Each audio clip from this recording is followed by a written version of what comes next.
In tonight's story, betrayal runs deep, but revenge runs deeper. You're listening to Revenge with Jack, where justice always finds its way. We need hungrier talent, Bryce Ellison said, sliding the termination papers across the polished table like a hotel bill. The company is moving in a new direction. I read the line twice. It didn't sting. It simply landed. My name is Evan Calder, 46, 9 years as senior account executive at Triana Corp in Kansas City. I had a book that touched almost 40% of our revenue. No shortcuts, just early flights, dull hotel carpets, and the long, simple math of returning calls when it's inconvenient. I smiled, thanked him for the opportunity, and did not argue. There was nothing left here that would change its mind. Bryce had arrived 6 months ago to reinvigorate the team. Custom suits, glossy shoes, motivational phrases that sounded like billboards. He never once came on a client call. 3 weeks in, he rebuilt commissions so my take dropped 20% while my numbers held steady. The message was clear. Someone else's scorecard was being prepared. The signs multiplied like late fees. My desk was quietly pushed to a corner during renovations. Meeting invites went out without my name. Yesterday, IT serviced my computer while I was at lunch. Small things, not worth a complaint. But small things add up like grit in a gear. They tell the future before anyone says it out loud. I folded 9 years into a cardboard box. A photo from my daughter's graduation. A mug she painted when she was 7, pink sun, crooked handle. A tidy folder of client contacts I had kept separate from the company database out of habit, not malice. Need help with that? Asked Marta Ruiz from accounting. Her eyebrows lifted, genuine. You moving offices? Something like that, I said, giving her a soft smile. No scene. Not here. On the elevator down, I stood beside Elliot Sutherland, our CEO. He nodded without seeing me, eyes fixed on his phone, the glass window where leaders pretend their decisions live. He had no idea what Bryce had just done to his quarter. But he would. In the garage, fluorescent light washed the concrete pale. I wasn't angry. I felt clear, like waking in a quiet house and realizing it never belonged to you. You were only renting the days. I drove home without radio or calls, just breath and road. My phone buzzed as I pulled into the driveway. Trevor Hines, my largest client. Contract renewal next week. He'd texted about dinner reservations. He didn't know. No one did. I set the phone on the counter and looked out the kitchen window at the neighbor's elms shaking in the wind. 9 years of handshakes and flight delays, of answering on Sundays, of delivering when the system wobbled. Bryce hadn't fired an employee. He'd cut a line he couldn't see, the thread between Triana and the people who believed my word meant arrival. Midwestern work teaches you to show up, keep promises, carry your weight without commentary. I had done that, and now I knew what came next. I emptied the box on the kitchen counter the way you pour out a pocket full of change. Soft clatter, little echoes. The photo of my daughter in her cap and gown found the sunlit patch by the sink. The pink mug with the crooked handle sat like a small witness. Beneath them lay the slim folder labeled, in my handwriting, personal relationships. Not a heist, not a backup plan, just numbers and notes I'd kept because people offered them to me personally. Birthdays, allergies at company dinners, daughters named June and sons who played keeper. The things CRM fields pretend to hold, but never really do. Trevor's text blinked again. Steakhouse on Thursday, private room, talk renewal. I didn't answer. I let the phone lie face up and quiet. A truth was stepping into the room, and I wanted to hear it all the way. Triana had been smaller when I arrived, a stout office with carpets that remembered winters. Elliot Sutherland hired me himself in those days. We need someone this region trusts, he said, and what he meant was, we need someone who knows how long it takes a Midwestern yes to arrive and how fast it can leave. Over 7 years, we grew from regional to national, 12-month contracts stretching to 36, sometimes 60. That wasn't genius. It was patience practiced in public. It was showing up for the line worker tour at 6 a.m., taking the plant manager's call when a pallet went missing, flying out on a snow day because someone's board meeting had been moved up. Lockridge Manufacturing signed during a January thaw. Westfield came 2 springs later. Carlton on a muggy August when flights kept sliding to delayed. The ledger says revenue, but what we actually build is a bridge that can hold a truck's worth of doubt. If it holds the first time, they'll cross again. I thought of Rebecca, in Denver with her sister and the new baby. how she used to joke that I was married to my calendar. Thursday night with the Henderson Collective again? She'd ask, already knowing the answer. Our kids learned to wave at me through glass, laptop screens, airport windows, hotel lobbies. I told them it would be worth it one day, as if worth were a bank account and not a life's weather. We like to tell ourselves the house we build at work is ours, the corner office, the view, the praise disguised as pressure. But the deed is always filed under someone else's name. Today only clarified the record. The house was never mine. The relationships had been. That is different. Outside, the elm shivered harder. I slid the folder closer and opened to Trevor's page. First call on a Tuesday, a decade ago. Note about his father's tool and die shop. The year they almost missed payroll before their expansion turned the corner. Trust doesn't arrive because a logo does. Trust arrives when you make it across the winter and then show up again in spring. The phone stayed quiet now. I let it. Tomorrow I would choose my words carefully. Tonight I would remember what was actually mine and what never was. The story of a fall rarely starts with the shove. It starts with a hand on the thermostat, quiet adjustments until the air turns thin. 3 months after Bryce arrived, I sat in a quarterly review while he tapped a chart. Your new logos have flatlined, he said, as if the word flat could flatten me. The slide showed 2 new accounts that quarter. It did not show the Lockridge expansion, doubled by a patient 2-year courtship. Because I'm tending what we planted, I said. Renewals. Depth. Bigger rings on the same tree. Bryce smiled the way glass does. The future is hunting, he told me. Farmers get comfortable. A week later, Naomi Park, my anchor, my second set of eyes, was reassigned to improve cross-functional alignment. It meant I typed my own itineraries in airport lounges. The month after that, my travel requests needed executive review.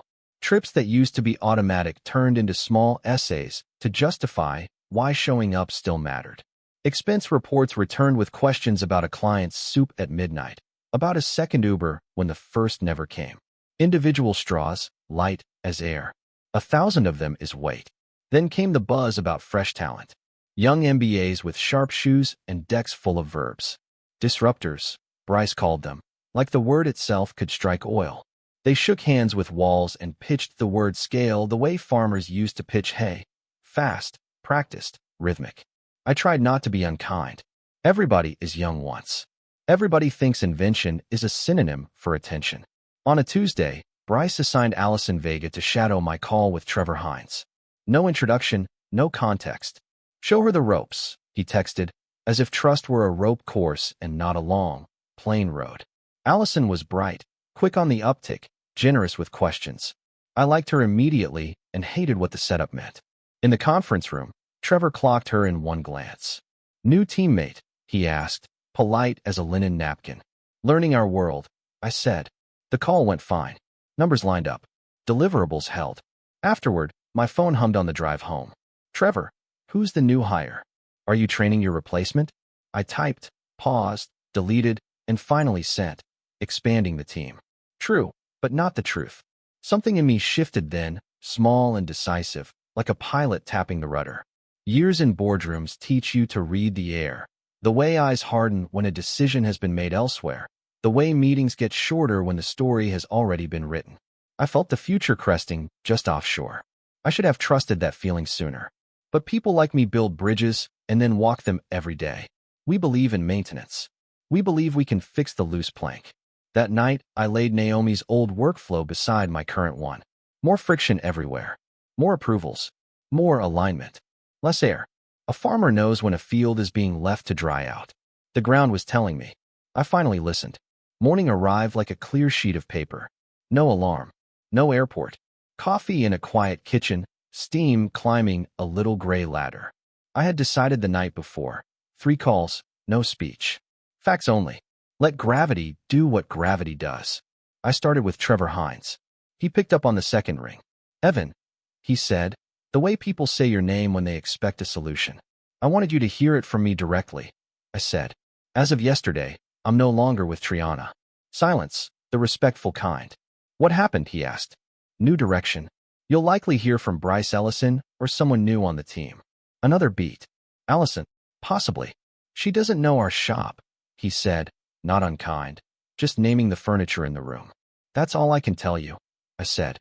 The rest is your decision. He exhaled, a sound like paper set down carefully. Thanks for calling me yourself. Next was James Henderson from the collective. He's all precision. Calendars to the quarter hour, questions stacked straight. I gave him the same sentence. He asked none of the gossipy ones. He only asked, are there any immediate risks to our current implementation? You're fine, I said. Delivery teams are solid. Communication may change. Noted, he said. Thank you for the directness. The call took under 3 minutes. It still felt like a handshake. Third, Peter Carlton. Old-school manufacturer with a poet's heart disguised as a chuckle. Hate to hear it, he said when I told him. But I love that you told me yourself. Didn't want you finding out from a mass email, I said. We don't read those, he laughed. I didn't color the facts, didn't seed suggestions, didn't imagine I needed to. Information is a kind of weather. Once released, it moves. By noon, my phone pulsed with texts from numbers I knew by tone more than by name. A plant manager in Ohio. A controller in Omaha. The industry carries news like a river carries leaves.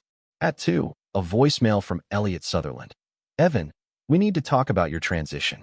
Several clients are expressing concerns. Please call me. The word transition did not fit my day. Instead, I drove downtown to see Gordon Hale. He keeps his office in an old brick building with creaky floors that sound like advice. He read the termination letter, turned the page once, returned it to me with a small nod. They can't keep you from working, he said. They may try to frighten your clients with noise. Don't answer noise with noise. Answer with professionalism. He slid a pen across the desk. Document everything. And remember that what followed you was service, not secrets. At 4, Triana's legal team emailed a reminder of confidentiality obligations. At 5, a text from Bryce. Let's discuss an exit package. There's room for consulting work. By 5:30, Trevor again. They offered a 10% discount and promised continuity. I typed nothing.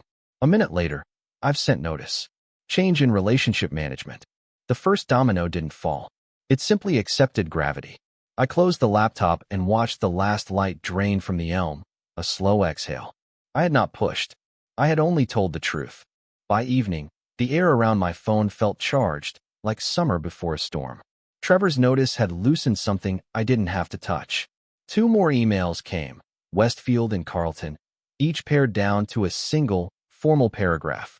Appreciation for past service, termination for cause of change in relationship management, request for final invoices. I read them without satisfaction. I thought of warehouse floors at shift change, of how one door opening alters the draft in every room. At 7:12 p.m., a reply from Bryce. We can extend the discount to 15% if needed. We're committed to continuity. It was the wrong currency. Continuity isn't a price point. It's a person who shows up when the snow is falling sideways. I set the phone face down. The house made its small night noises, refrigerator hum, the tick in the dining room wall clock, wind finding the eaves. I poured water, not bourbon. If the next part came fast, I wanted a clear instrument. 3 more notices arrived before 9. Henderson Collective moved deliberately, but once they move, they don't look back. A plant controller copied me on a thread with legal for form's sake. Another client wrote nothing at all, only attached a signed letter on company letterhead. By morning there were 8 in total, representing just over $3 million in contracts. I didn't count them like trophies. I counted them like responsibilities that had decided where they belonged. At 9:03 a.m., my phone rang with a number I didn't recognize. Evan Calder, I answered. Martin Langford here, from Langford and Company. Smaller competitor. Old reputation for steadiness. We'd nodded across hotel lobbies for years, professionals who knew the same airports by smell. I hear you're unencumbered, he said. And I hear several of our mutual friends feel strongly about where their business travels. I'm listening, I said, my voice as even as a legal pad line. Senior Vice President, he said. 6 figures signing bonus. Full autonomy with your book and the latitude to build your own team. Seat on our executive committee. We move quickly and we respect craft. That last part isn't on paper, but it's the reason to come. I stood at the kitchen window while he spoke, watching the neighbor reverse his truck with that careful, practiced patience of someone who uses tools for a living. When would you want me to start? I asked. How does tomorrow sound? Martin said. There was no sales pitch left for me to give or receive. The math had already aired itself out. Tomorrow works, I said. We talked logistics in clean strokes. Paperwork, laptop, parking, who would reach out to whom. When we ended the call, I didn't fist pump. I washed a plate. I dried it. I returned the pink, crooked-handled mug to the shelf as if resetting a bookmark. At 12:17 p.m., another text from Bryce. Board approved a retention package, 6 months salary, stock options. Help us transition your accounts. I let the message rest where it landed. 9 years is the proper time to decide what someone is worth, not the 24 hours after you learn it. I took a deep breath, opened a new notes file, and titled it simply, Day 1, Langford. Then I wrote the first line, Respect is oxygen. We breathe better, or we don't breathe at all. The week turned itself like a page. I sat in a new chair at Langford and Company, corner office, quiet hall, a view that felt more like sky than skyline, and answered emails in an even rhythm. The relief wasn't loud. It was air returning to rooms that had been sealed. On Thursday afternoon, my personal phone lit with a name that carried its own kind of light, Naomi Park. I stepped into the small conference room down the hall and closed the glass door with a soft click. Evan, she said, and I could hear the old cadence of our mornings, her list, my questions, the way we used to trade detail for direction. You need to know what really happened. I said nothing, only let the space be safe. It wasn't Bryce chasing hunters, she went on. 2 months ago, Virion Capital made an offer to acquire Triana, conditioned on account institutionalization, their phrase. They wanted key relationships detached from you before closing. Fewer people risk. Cleaner model. I saw the slide deck. I saw the project plan. Your name wasn't the only one circled, but it was the reddest. The pieces I'd been carrying like mismatched tools fell into a fitted case. Desk moved to the corner. Travel slowed to a crawl, shadowing by fresh hires. The quiet bookkeeping of subtraction. How do you know they moved forward? I asked. I'm assigned to the executive floor now, she said. I print the calendars. I route the NDA packets. Virion's people were in 3 times in the last 6 weeks under titles like Strategic Advisor and Industry Partner. They sat in 2 of your clients' quarterly reviews, introduced as thought leaders. Bryce called it future-proofing. Elliot called it de-risking the transition. They were trying to lift your bridge and set it on a different river. A kind of stillness settled in my ribs. It wasn't shock. It was recognition. I had not been removed for failing. I had been removed because I'd succeeded at the wrong depth. The relationships were too strong, too personal, too unwilling to be poured into a new mold. Naomi kept going, careful and precise. After the notices started coming in, Trevor, Henderson, Carlton, Virion cooled. Yesterday, they pulled the offer. Official word is market conditions. Unofficially, they're saying client concentration risk. Translation: the trust left the building and they don't buy empty houses. I leaned against the table and traced a small knot in the wood with my thumb.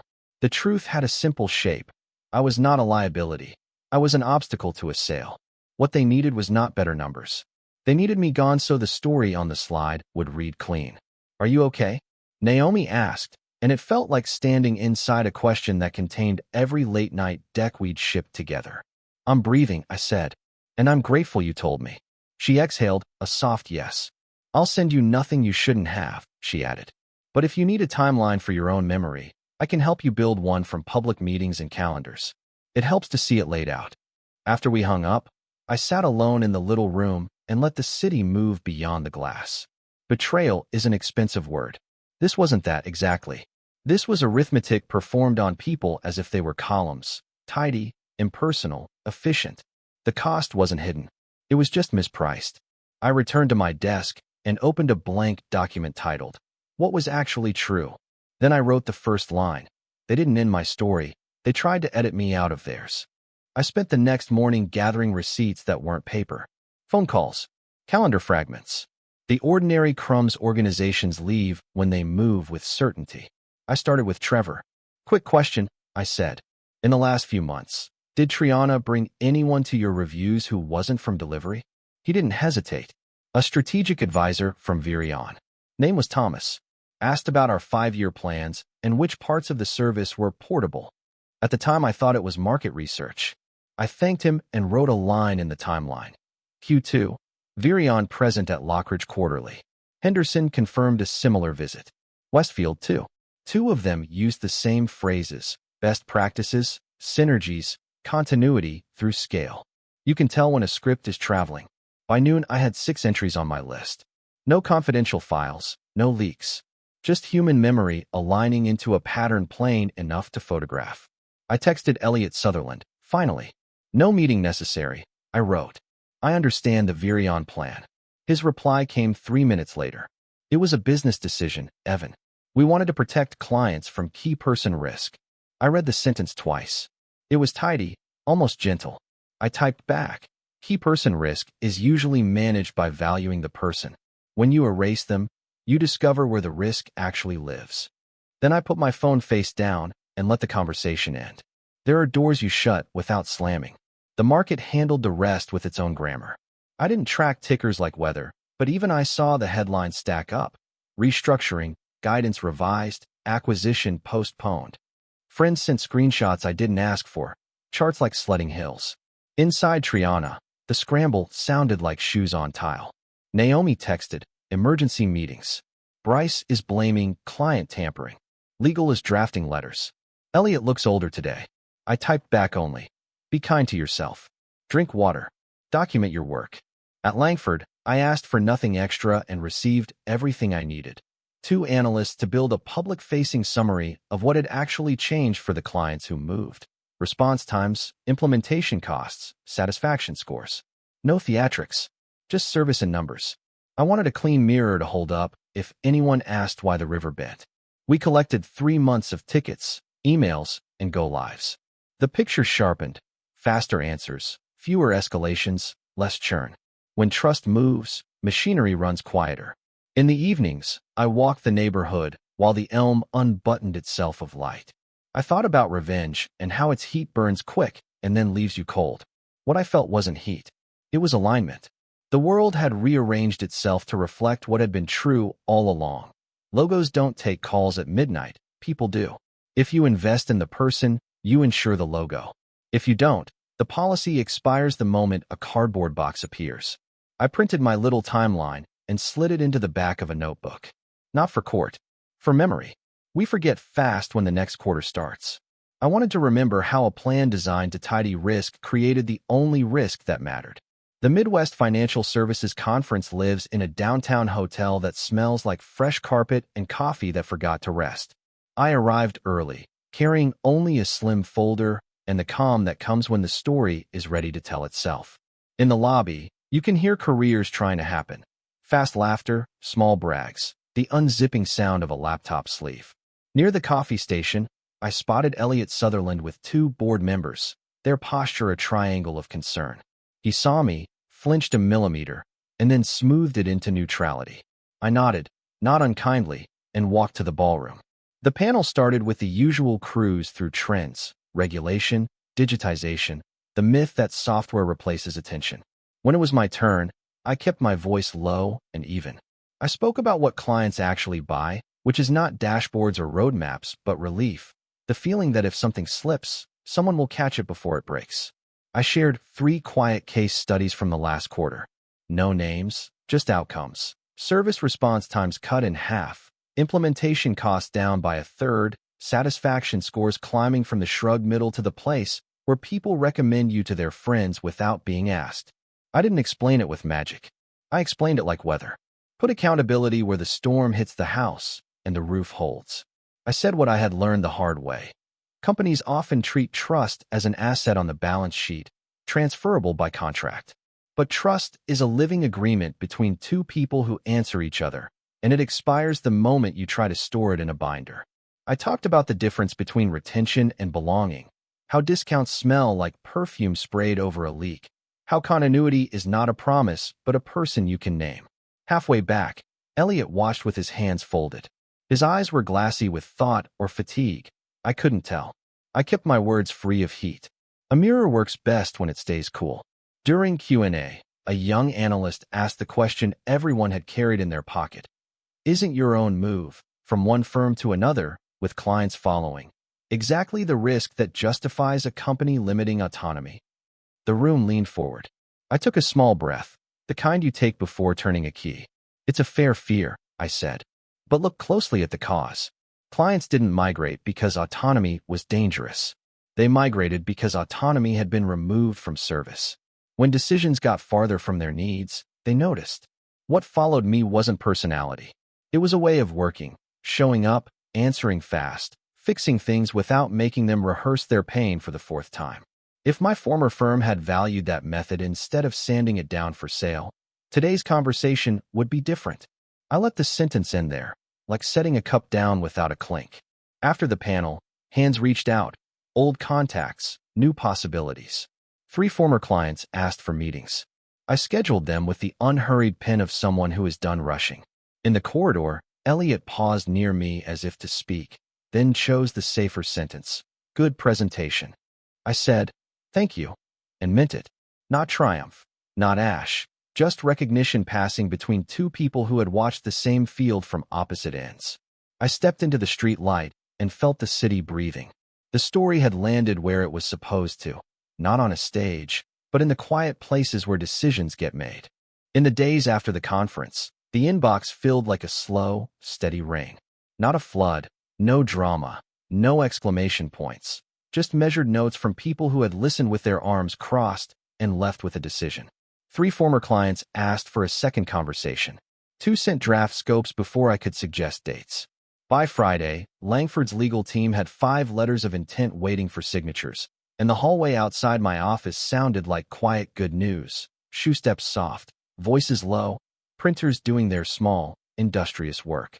I kept my own voice small too. The best kind of momentum feels like a river that has finally found its deepest channel. We held discovery calls without pitch decks, just agendas and questions, and the respectful silence that lets a client finish their sentence. When the first signings came through, clean PDFs with tidy e-signatures, I felt something I hadn't felt in a long time. Steadiness without strain. The public story unfolded beside the private one. An alert on my phone. Triana announces restructuring. Vice President of Sales to pursue other opportunities. The phrase wore its usual suit. Bryce's photo sat above the fold, the kind you take when the future still believes you. Another headline by evening. Virion Capital ends discussions with Triana. Markets do what markets do, show you the value of air by taking it away. I closed the tab and answered a client's question about onboarding timelines. The work in front of me had edges I could hold.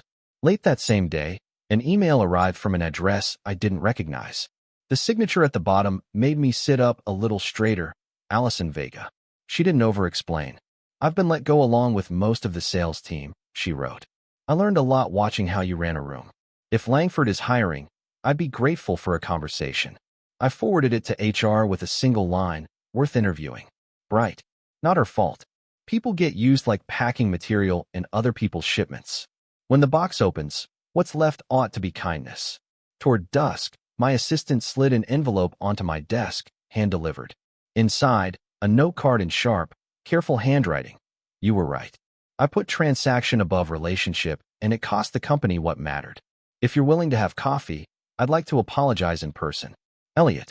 I read it twice. Then I folded it neatly and slid it into the top drawer. Forgiveness has its own calendar. You don't rush it and you don't hoard it. Driving home, I passed Triana's building. A crane swung gently against the winter sky, and men in hard hats were unbolting the sign from the facade. The letters came off one by one, a soft choreography of departure. I didn't slow down. I didn't take a photo. Some endings don't need witnesses. They need distance. At a stoplight, I glanced at the passenger seat where the pink, crooked-handled mug rode along like a small, stubborn emblem. The light turned green. I drove on, the city opening ahead, familiar streets pointing toward a life that finally felt like mine. 1 year to the day after Bryce slid the papers across a polished table, I signed my partnership agreement at Langford & Company. The pen felt light, like it understood the arithmetic. Equity as a way of saying, we see the person who answers the midnight call. Our firm had grown 34% since I walked in with a cardboard box and a compulse. My book now touched close to $20 million in annual revenue. The number read like a street address. Useful, not defining. I closed the folder and looked out at Kansas City winter, roofs wearing a faint sugar of snow, the river moving like a thought you don't have to force. Rebecca pushed the door with her shoulder, 2 coffees balanced without a spill. Signed and official? She asked. Signed and official, I said. She studied my face the way you read a map, gauging distance, terrain, weather. You don't look triumphant, she said, smiling at the word as if trying it on. I feel aligned, I said. Like the work and the life finally agreed on the same clock. That morning, I'd approved 3 new account managers with the profit-sharing structure I argued for myself. No one would build a bridge here only to watch it be lifted and set on a different river. We hired for temperament as much as for teeth. People who listened before they spoke, who wrote the follow-up email while the room was still warm. I made a simple promise to them and to myself. Success will not require erasing the one who made it. My phone buzzed. A text from Trevor Hines. Heard about the partnership. Congratulations. We didn't follow you, Evan. We followed the value. I typed, thank you, and left it there. Another buzz. Calendar notice. Lunch with Elliot Sutherland next Thursday. I had invited him, finally. Not to rehearse old injuries. To practice release in a practical way, with utensils and a bill that someone would quietly cover. On the credenza, the framed gift from Rebecca waited. The parchment with its tidy script. The best revenge is massive success. I set it face down months ago when I realized revenge burns fast and leaves a room cold. Success, when it works, is just steady warmth. People breathing easier because you kept a promise. I turned the frame over and tucked it into a drawer. That chapter was done. We left the office early to make our son's band performance, the kind of night my old calendar used to cancel. In the auditorium, the horn section found its note, then the woodwinds, then the drums, a soft city assembling itself. I reached for Rebecca's hand. Some losses are controlled burns. They make room for green. Some fires are warnings you survive, and then study so your house stands longer next time. Outside, the air bit clean. We walked to the car without hurry. The sky above the parking lot was a plain, bright sheet. Tomorrow would write what it wanted. Tonight, I felt the quiet answer of something finally built on my own terms.